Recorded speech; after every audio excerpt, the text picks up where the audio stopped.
¿cómo están? Soy Iraís, bienvenidos a un capítulo más de Podcast Midot. En esta ocasión queremos hablar de un tema que nos ha generado mucho interés desde Mindset Midot, que tiene que ver con la norma ISO 45001 y cómo esta se vincula en el desarrollo de la cultura de seguridad en las organizaciones. Además, implementar una norma de este tipo también ha generado retos en las organizaciones y hoy queremos platicar de todo ese proceso que han vivido empresas y qué tanto les ha ayudado a ser sólida y consistente la cultura de seguridad. Y para hablar de este tema hay un invitado muy especial el día de hoy. Él es director de desarrollo de negocios, ha sido auditor y consultor de sistemas de gestión por más de 25 años. Además, él es director de la consultoría Negotegia y bueno, no menos importante, fue mi jefe, coincidimos juntos en una organización y por ello le tengo mucho aprecio y estoy muy agradecida de que esté hoy aquí con nosotros. Él es Jorge Zamora Rubalcaba. ¿Cómo estás, Jorge? Bienvenido. No, muchas gracias, muy bien, Iraís, pues aquí agradecido, ¿no? Y será un honor estar compartiendo pues nuestras experiencias y poder hacer esta conversación a la orden. Muchas gracias. Ay, muchas gracias, Jorge, porque además el propósito y la pasión que tenemos por esto de trabajar bajo sistemas nos unió hace algunos años y pues, ¿por qué no compartir con esta audiencia ese bonito trabajo también, Jorge? Súper de acuerdo. Sí, adelante, vamos a hacer todo lo posible para poder poner en la mesa temas muy interesantes. Y justo hablando de los temas interesantes y que decíamos sobre la norma ISO 45001, desde tu experiencia, ¿cuál es la importancia para ti o cuál es el propósito de esa norma 45001 que ha querido cumplir en el entorno organizacional, Jorge? Bueno, pues finalmente creo que sí, este es el punto básico, fundamental, que yo lo trasladaría tal vez a este pensamiento también muy universal, ¿verdad? Que nosotros necesitamos de trabajo, sí, pero que tenga estos componentes de ser decente. Estos términos me parece que se pueden abrir mucho más, pero también que tenga esta cuestión digna, ¿no? Entonces, entre trabajo digno y decente hay un componente universal que es la seguridad y la salud. Entonces, en este tema, pues nosotros lo que necesitamos es, como organizaciones, como entidades, ya sea de persona física o persona moral, asegurar que las personas tienen este componente en sus trabajos, pero también que nos lleve a todo lo que es la prevención de lesión, a la prevención de algún tema de seguridad, por supuesto, y el primero es prevenir fatalidades. Esto es el principal asunto, ¿verdad?, que tiene esta norma, ¿no? En este sentido, es prácticamente lo principal.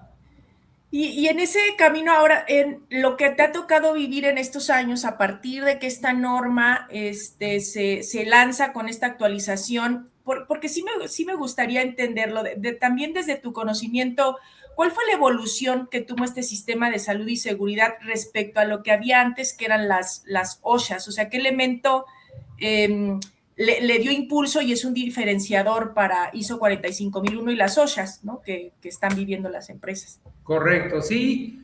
Yo creo que podríamos incluso hacer a veces otra conversación con respecto a la historia, ¿no? Y este timeline que la norma, en este caso, primeramente se llamaba OSHAs, que proviene también de estos fundamentos de la OSHA, bueno, en este caso estadounidense, pero sí tenemos desde 1900, ya suena mal, ¿verdad? 1999, ¿no? Esas es como las primeras versiones que se arrojaron a la industria. Y también creo que a veces los datos pudieran confundir un poco. ¿A qué vamos? Cuando surge ISO 45001, en 2018, empezó básicamente ese año con 11,000 certificaciones. Creo que vale la pena este contraste. Antes existía OSAS yo digo que se perdió el dato, ¿no? Por ahí hay un dato registrado en 2004, ISO no tenía la obligación de reportar OSAS. ¿Por qué? Porque no era una norma ISO. Hay otra historia ahí un poco interesante, pero digamos que traíamos casi 100,000 certificados. Esto es un dato importante. OSAS traía casi 100,000 datos y a partir de que se generó ISO 45 en 2018, empieza la historia, ¿no? 11,000 certificaciones. Sin embargo, yo quisiera decir que a la fecha hay más de 500,000 certificados y mucho más sitios, ¿no? Pero más de 500,000 certificados hoy. Entonces, digamos que la tasa de crecimiento de 2018 a 2025 es enorme. Es decir, y aquí lo puedo decir claramente, es la norma ISO más potente en su crecimiento que hay. No hay otra, no existe otra, ¿no? Entonces, creo que la evolución va marcando una tasa de crecimiento interesante. Antes 100,000 de 2018, porque era OSAS, ahora con ISO 45,000, me parece que tiene un ascenso muy importante, ¿no? En México tenemos una cantidad interesante que bueno, interesante, pero y a la vez yo diría, ¿por qué no tenemos más, no? 1,337 al último estudio que realizó y levantamiento que hizo, en este caso hizo, ¿verdad? 1,337 empresas certificadas. 1,337. Y bueno, digamos ahí, es un crecimiento importante de la norma, pero ¿qué tanto seguimos, bueno, qué tanto porcentaje de la industria sí cubre, ¿no? El estar interesado en certificarse en una norma ISO? Es decir, quiero decir, de cuántas empresas hay y cuántas son las certificadas, cuánto todavía es el reto de la norma, ¿no? Claro, bueno, yo te diría, para términos gruesos, rápidos y redondos hoy, hay que tener en la mente que hay 5 millones de entidades económicas en México. 5 millones, ¿no? Donde el punto 7, ¿no? Es 0,7% es mediana, 0,3% es grande. Hay que hacer las cuentas, ¿no? Pero más que las del punto 7 y las del punto 3, Iraís, es las del 99%. El 99% de las entidades económicas en nuestro país son MIPYMES, ¿no? Entonces creo que ese dato está interesante. Y de todo este conjunto de entidades económicas, 1,337 están certificadas. ¿Y tú crees que, perdón Jorge, ahí la interrupción, que esta norma en realidad será que se asocia únicamente justo a entornos que no son pyme, que son grandes empresas, ¿no? Ese es como el propósito, o es a donde se cree que pretende llegar la norma? Yo creo que sí hay una inclinación hacia la parte de empresas grandes, empresas medianas, sí, pero aquí lo que no se puede perder de vista, no se puede olvidar, es que este 99% construye más del 52% del PIB de nuestro país. Entonces, ahí es donde me parece que deberían estar fuertemente apuntalados, ¿no? De este tipo de mecanismos.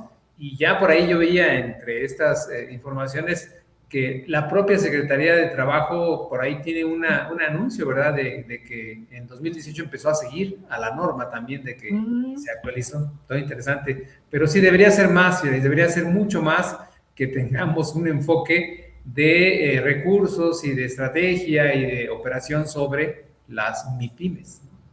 Y bueno, ahí me voy a salir un poquito del tema, pero ¿tú qué opinas en cuanto a qué tan costoso es certificarme?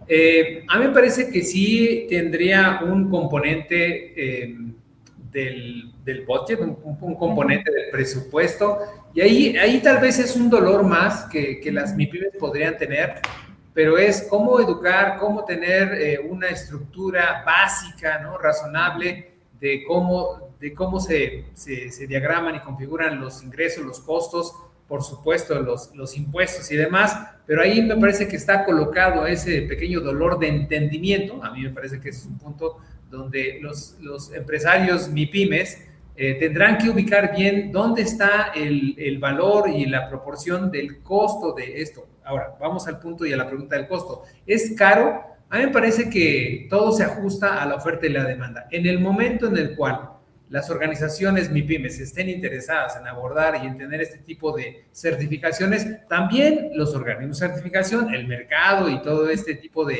mecanismos, yo digo que la tendencia es a que sea de más accesibilidad.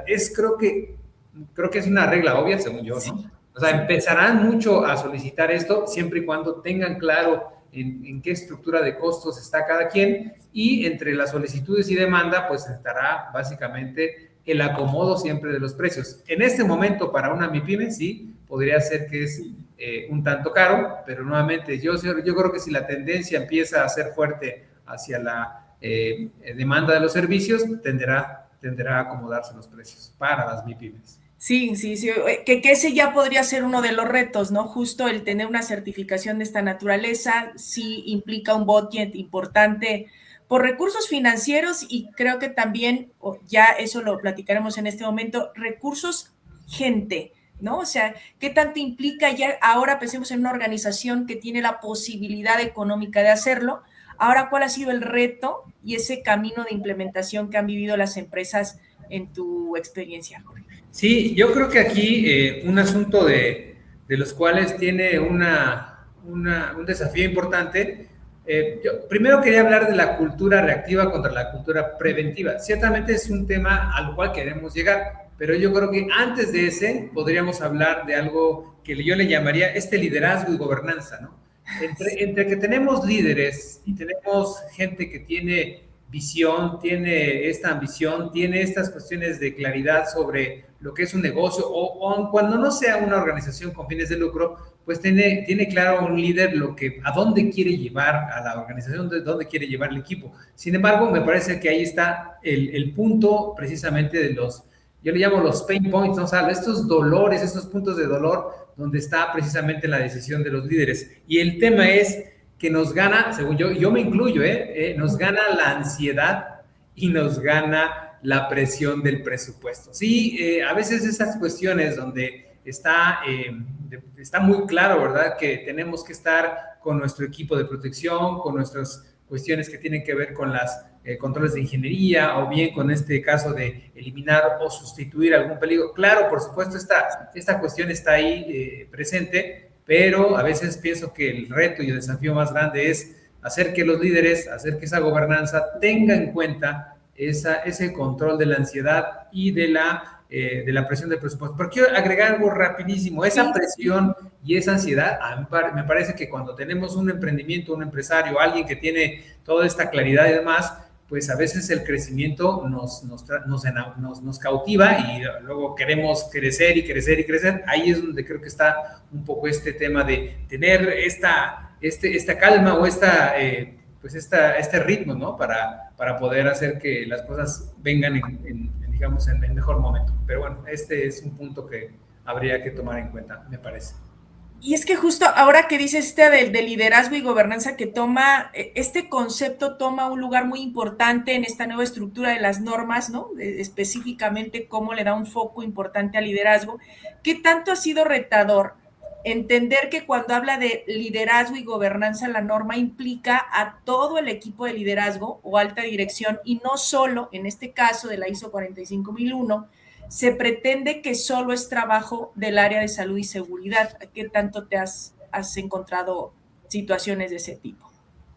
Creo que este comentario que acabas de hacer es muy, muy relevante y en esta disciplina y en otras. O sea, no solamente es el equipo dedicado, ¿no? De seguridad o el equipo de calidad, el equipo de medio ambiente, en cualquiera de las otras disciplinas, pero en este caso ciertamente hay una designación de un responsable de seguridad. Sí, claro, no es el responsable de todos. Hay un concepto que tal vez yo vi en una ponencia en otro lugar, en una escuela de negocios, pero me parece que este tipo de componentes como el tema de seguridad y salud no es una cuestión de un responsable en particular, es algo que le llamamos dirección de las personas. Un jefe, un líder, un gerente que tenga a cargo en personas o esté a cargo de las personas o un equipo es responsable de dirigir ese tipo de componentes, es responsable de dirigir a las personas incluyendo ese tema. O sea, ¿a qué voy? Cada líder de proceso, cada dueño de proceso, cada gerente, cada jefe, cada director tendrá que tener, digamos, bien trabajado, ¿verdad? El componente llamado seguridad y salud, me parece. Sí, porque me sorprende que de pronto justo en este camino que estamos trabajando en una certificación, vemos el resultado, ¿no? No sé, conclusiones, cuántas no conformidades, hallazgos y demás, y de pronto se vuelve la mirada al de seguridad y decirle, bueno, tienes mucha chamba porque tuviste N cantidad de hallazgos o no conformidades. Y esto me lleva, Jorge, a platicar un poco qué tanto la norma ISO 45001 en este camino que lleva rodando ha logrado concientizar más a las organizaciones en el concepto de cultura? Tal vez podríamos hablar un poco qué es cultura y qué tanto esta norma propone o ha propuesto algo para trabajar en ese concepto. Yo creo que sí tiene, digamos, ha trazado un camino probado. Estas normas no son improvisaciones. Estas normas, o esta norma en particular, tiene a su cargo, yo diría, el mejor o el mayor aporte de seguridad y salud estructurado que hay en el mundo. O sea, voy a hacer mención tal vez de algunas otras normas, ¿verdad? Está una norma como RCPO, que tiene que ver con la palma y la extracción de aceite, ¿no? De palma africana, o está el tema de Bonsucro, que es una norma mucho más ligada a la parte de azúcar, etcétera. Hay varios esquemas, todos ellos toman la parte correspondiente de ISO 45001. O sea, ISO 45000, no hay comparación, es la mejor estructura más probada que hay en el planeta, más de 500,000 certificados, seguramente mucho más sitios en el planeta. Y bueno, esta orientación nos llevará más enfocado, ¿verdad?, a construir ese camino culturalmente probado, del control de cada uno de los temas importantes de la norma para esto. Ahora, es un concepto que me pareció muy importante ahora que tú decías de que ISO 45001 tiene una estructura que fue un parteaguas para el resto de las normas ISO, porque fue la primera, si no recuerdo, o estamos entre ISO 22, que apareció el concepto de toma de conciencia como parte del tema de los capítulos 7 de soporte, recurso, y ese concepto en el camino donde me tocó capacitar en la norma, le costaba mucho a la gente, a las organizaciones entender qué acciones, o sea, qué era eso de toma de conciencia, cómo lo implemento y luego cómo lo valida un auditor. Sí, yo creo que aquí incluso, Inés, podría tener en cuenta hasta veces de lo que nos vamos topando en el camino, ejemplos, ¿no?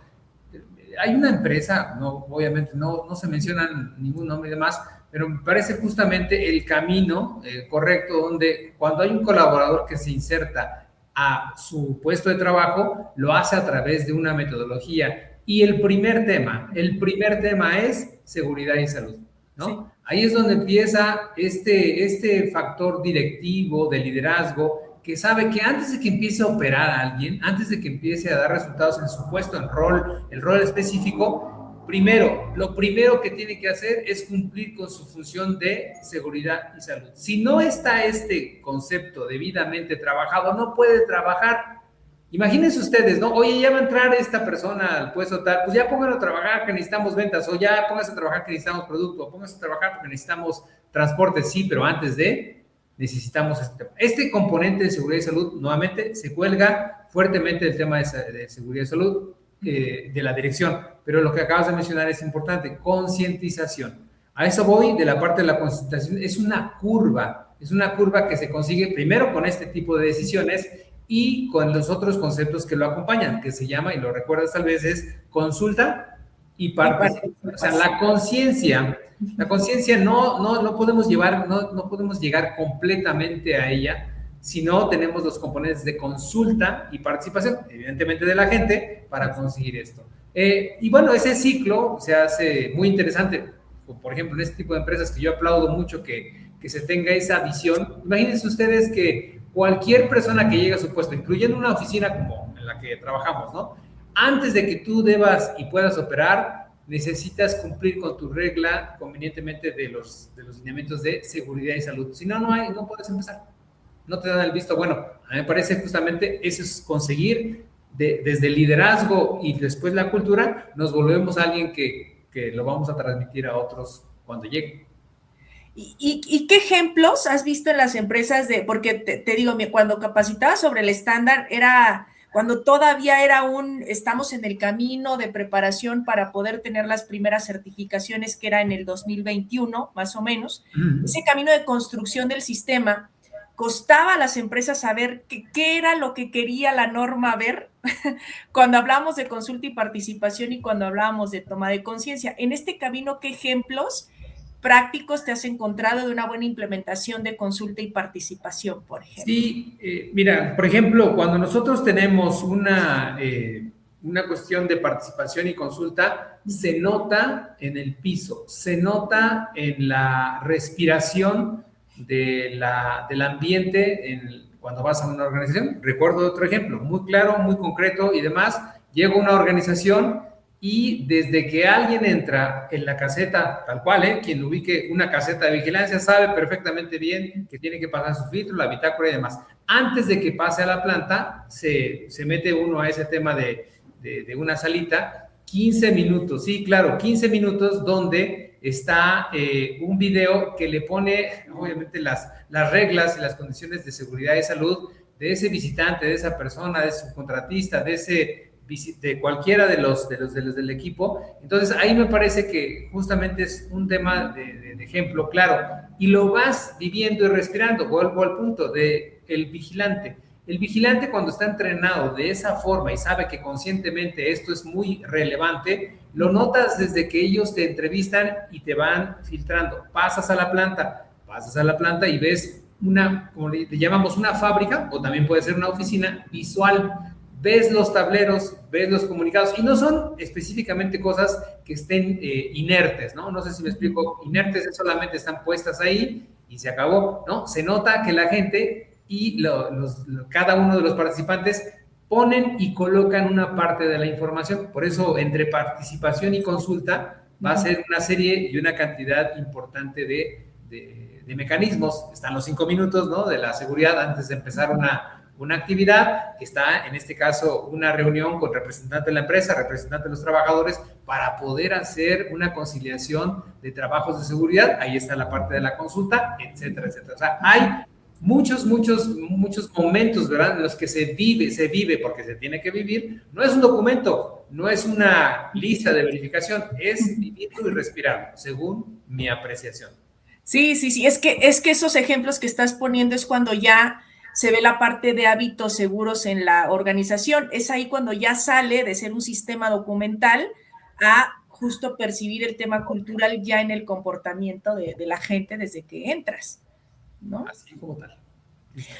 Y ahora, en este tema porque para mí es muy importante esto de conciencia, ¿no? Que tanto todas esas normas, reglas de las que me sientan a platicar en un curso de inducción, que me recuerdan y que están en las pantallas y demás, ¿te ha tocado conocer de alguna buena práctica que haya tenido un permeo importante en la toma de conciencia de la gente que existe esto? Sé que las fórmulas no son iguales para las organizaciones, pero alguna práctica que haya llegado a ese nivel y que se vive la toma de conciencia de la seguridad en las empresas. Sí, yo creo que hay varios ejemplos, pero uno de ellos yo creo que están basándose en, bueno, lo comentamos en una de las entrevistas y demás que hacemos, algo que se le llama, y tal vez lo recuerdes, se llama taxonomía.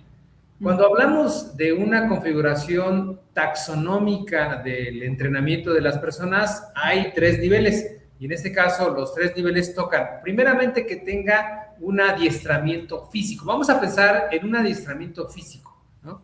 Que tenga conocimientos técnicos, o sea, ya tiene conocimientos técnicos, ya tiene adiestramiento físico. Pero a mí me parece que el tercer nivel de internación, o así se le llama técnicamente estas metodologías de internación, son los afectivos. Esta parte me parece sumamente relevante para llegar al tema de conciencia, porque los afectivos son cómo me afecta, cómo en este caso soy capaz de transmitir, incluso de cuidar a otros. O sea, cuando ya se llega el entrenamiento a esos niveles de lo afectivo, que es el tercer nivel, me parece que estaríamos llegando a justamente al momento de culminante, o bien de la parte de la toma de conciencia de un trabajador, de un colaborador, porque imagínense ustedes cuando vean, ¿no?, y van en el trabajo, oye, ¿sabes qué? Aquí tenemos un riesgo, y que no tengan el comportamiento, no, a mí no es mi trabajo, no me corresponde, no. Cuando llegamos al tema afectivo es porque nos cuidamos los unos a los otros,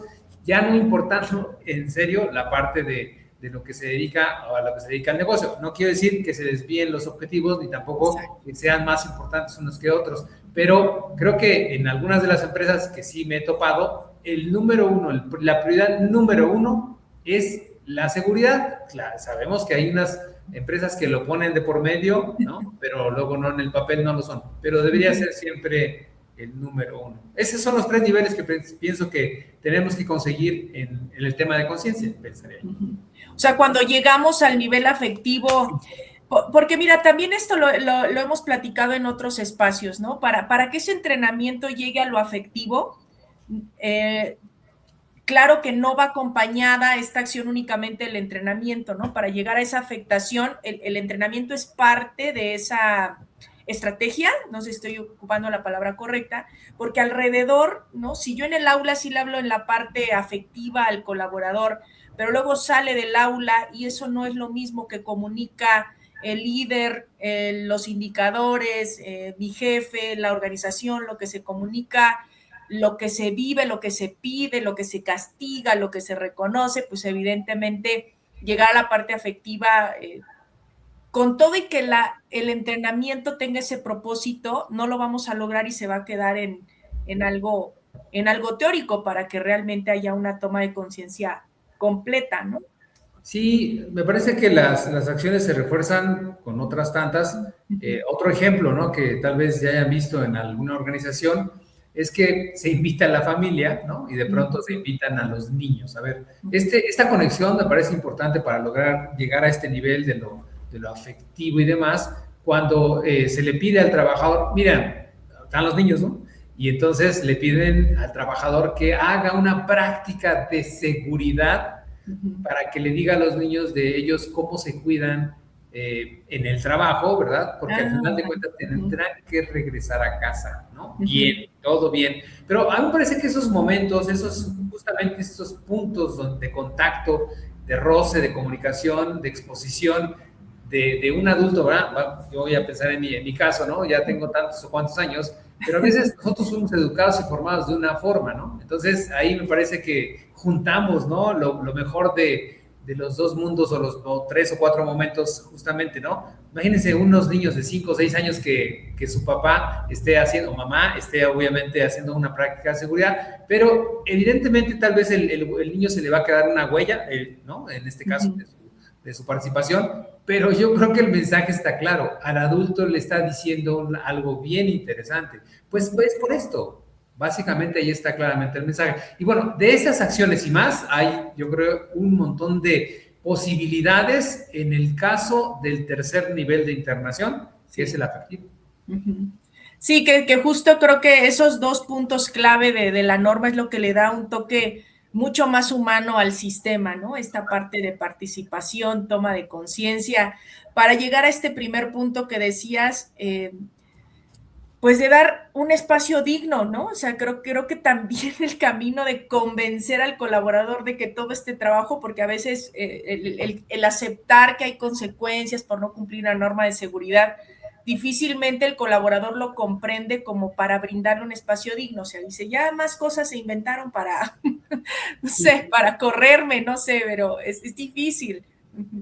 Sí, no, y de cualquier forma, y tratar de evitar siempre los aspectos punitivos, ¿no? O sea, punitivos no tendrían por qué llegar a una consecuencia de un castigo o de una penalización o de algo disciplinario que afecte al trabajo como tal, ¿no? Del trabajador. Y nuevamente, desde la parte patronal, pensar en que eso es una gran oportunidad de tener continuidad, de tener menos sanciones y de tener, por supuesto, un índice de siniestralidad bajo, bueno, los casos que se pueda nulo, ¿verdad? Pero sí. Y bueno, justo ahora ya nos adelantamos un poquito casi a la última parte donde ¿qué beneficios ya hemos platicado un poco de ese camino que le toca recorrer a las empresas para implementar una norma de esta naturaleza? Y si bien buscamos espacios dignos, en tu experiencia, ¿qué resultados positivos has visto adicionales a tener ya otro sistema o no tenerlo, como hizo 45001 en las empresas? Sí, me parece que sí, pueden ser varios. Yo podría mencionar, listar, tal vez no en un orden, pero sí que se le vaya dando la importancia según cada organización. Y yo veo que hay uno muy importante, se protegen evidentemente a los internos o a los colaboradores directos, pero también se protegen a otros. A mí me parece esto bien interesante porque el tema de los terceros es súper relevante para algunas organizaciones. Fíjense, en algún lugar de una empresa que estuve viendo la parte de la auditoría, pues estaba que se dedican a reparaciones de plataformas petroleras. Ustedes pueden imaginar cualquier cantidad de cosas. Y había un elemento que le llamaban la viuda. Tal vez lo ubican, tal vez lo hayan oído mencionar. Y hace poco estuve trasladándome a un viaje a Campeche y me recordaron el concepto. Y dicen, ¿usted sabe qué es la viuda? Digo, sí. ¿Cómo? ¿Sí sabe? Sí, sí sé que es la viuda. Y es una transportación, ¿no? Del barco reparador o el de mantenimiento hacia la plataforma. Y es una canastilla, ¿verdad? Para poder trasladar a los trabajadores. Creo que ya no se va a mencionar por qué se llama viuda, ¿no?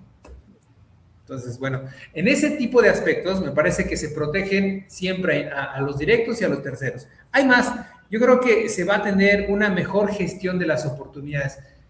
Aquí el asunto es que siempre vemos a las normas o este tipo de normas con un enfoque de riesgo. A ver, no tanto así porque entonces empieza, incluso este es un spoiler de la versión 2026 ya para lo que viene, ¿no? Pero va a haber un centro de atención para las oportunidades. Digo, sí está bien, porque así funcionan las operaciones humanas, los riesgos, pero hay que pensar más en las oportunidades. Hay más oportunidades, hay muchas oportunidades, hay muchas formas de hacer el aprovechamiento de la identificación de las oportunidades para una mejor seguridad en el trabajo. Yo creo que hay esta oportunidad en el viaje se va a notar, ¿no? Por supuesto, van a mejorar la calidad de los productos y servicios. ¿Pero cómo? Si no es una norma de calidad. Claro que sí, va a mejorar la consistencia, evitar errores sobre a lo que tú te dedicas, ¿no? Imagínense ustedes si lo hace uno con respecto a al orden, ¿verdad? Básico de la parte de seguridad, les podemos asegurar, firmar, ¿no? De que hay una cantidad de errores hacia la calidad del producto, hacia los servicios, porque no se está haciendo el protocolo de seguridad. Es para qué decirlo así, como las abuelas nos decían, ¿verdad? Pues el que quiera hacerlo doble, bueno, lo va a hacer doble porque está trabajando mal, ¿no? Entonces, así de sencillo. Y otras cosas que tal vez son intangibles, ya dependerá de cada organización, se le puede llamar ánimo, ¿no? O sea, de pronto, oye, te dan ganas de ir a tu trabajo, oye, tú estás animado de estar en tu lugar de trabajo, oye, si llegara a este término, tal vez de bienestar, ahorita no quisiera llegar a este punto, pero sí de que te sientas adecuadamente en tu lugar de trabajo y también te dé el anhelo, ¿no? De estar ahí y no al revés, ¿no? Entonces creo que esos intangibles van a estar ahí. Y el último tal vez que sí es algo en el cual debemos estar claras las organizaciones, es en el tema de la imagen y la reputación. Cada vez más es requerido, ¿verdad?, que una organización tenga un trabajo desarrollado sobre esto, porque la cuestión de elegir a veces a una organización en temas de comercio o de seguir creciendo, tiene que ver mucho con su imagen y su reputación. Completamente, sí, o sea, el tema de la reputación de la organización, de saber que es un lugar seguro para trabajar, ¿no?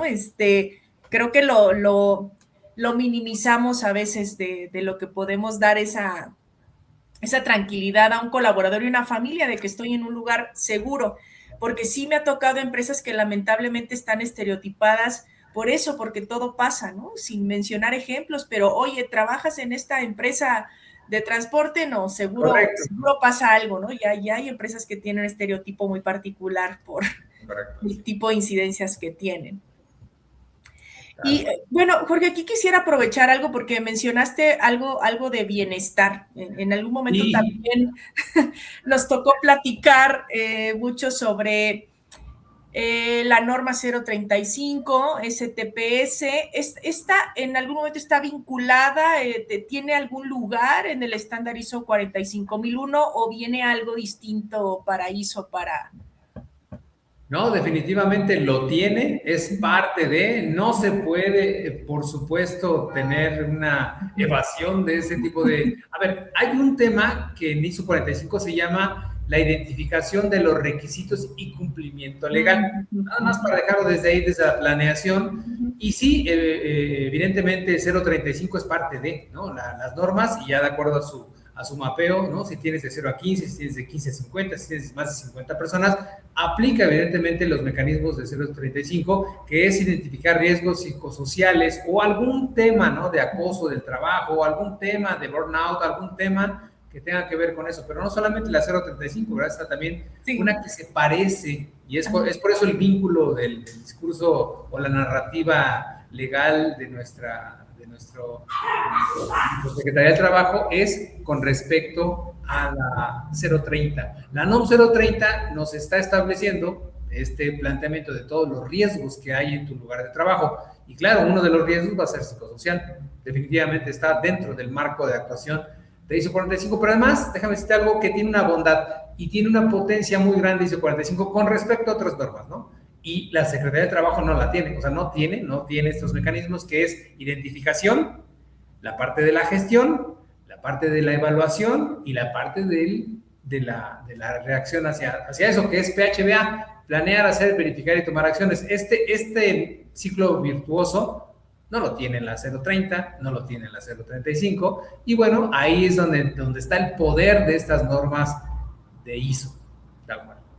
Sí, tal cual, creo que esas son de las partes que aprendí contigo, que justo este sistema ISO 45001 vino a dar orden, porque si bien tenemos una lista de más de 40 normas de la Secretaría del Trabajo en México, era cómo la estructuro, cómo lo hago parte de mi organización, no parecía solamente una lista de requisitos enormes que cumplir, y eso viene a sumar mucho un sistema de este tipo, ¿no? Estructurarnos en ese... Sí.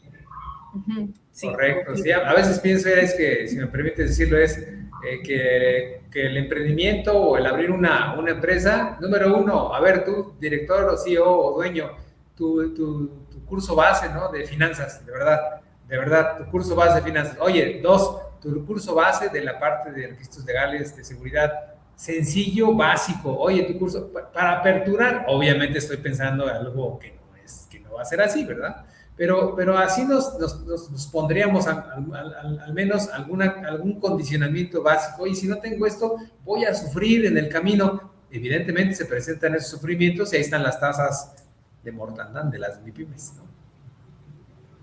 Por no saber ni lo mínimo que tengo que cumplir, ¿no? A veces el foco está en que produzcamos, y he tenido experiencias cercanas ahí al respecto. Y bueno, Jorge, para cerrar, me gustaría saber si quieres dejar algún mensaje final a las organizaciones que todavía están en duda de sumar un sistema como este tipo a su organización. Bueno, sí, claro, yo creo que aquí hay un reto, evidentemente, sí, técnico, porque sí lo es. Digo, no hay que decirle a las organizaciones, no, pues esto es fácil y cualquiera lo hace. A ver, vamos a ver qué es lo que representa. Reto técnico, sí, pero sobre todo es una transformación, hay una transformación estructural que necesitamos estar persiguiendo a través de política pública y otros mecanismos. Eso correrá por otros lados que no están en nuestras manos, ¿no? Pero lo que sí es que esa transformación cultural está a cargo del líder. Y esa transformación está a cargo de la gobernanza que puede imprimirle algún dirigente, por poquito o por pequeña que sea la empresa, tiene que hacerlo. Y siempre será, pienso yo, hay que dejarlo bien enfatizado, siempre será de menor costo y mucho menos estresante lo preventivo. Siempre, más que lo correctivo. Y ustedes pueden pensar en cualquier declaración, no sé, doctoral o hipótesis que se quiera hacer, que cualquier cosa que hagamos en temas de prevención, de verdad, es mucho menos costosa que la corrección. Nada más, ¿no? Ay, pues muchas gracias, Jorge, por tu tiempo, compartir tu experiencia, los datos, retos y ejemplos que seguramente van a llegar a empresas que todavía están en dudas o viven con muchas dudas sobre la implementación de esta norma. Muchas gracias por tu tiempo, Jorge, y muchas gracias a todos los que nos acompañaron hoy en el capítulo. Muchas gracias. No, a la orden están mis datos, ahí está www.negotegia.net. Con mucho gusto pueden visitar. Muchas gracias, Jorge. Gracias.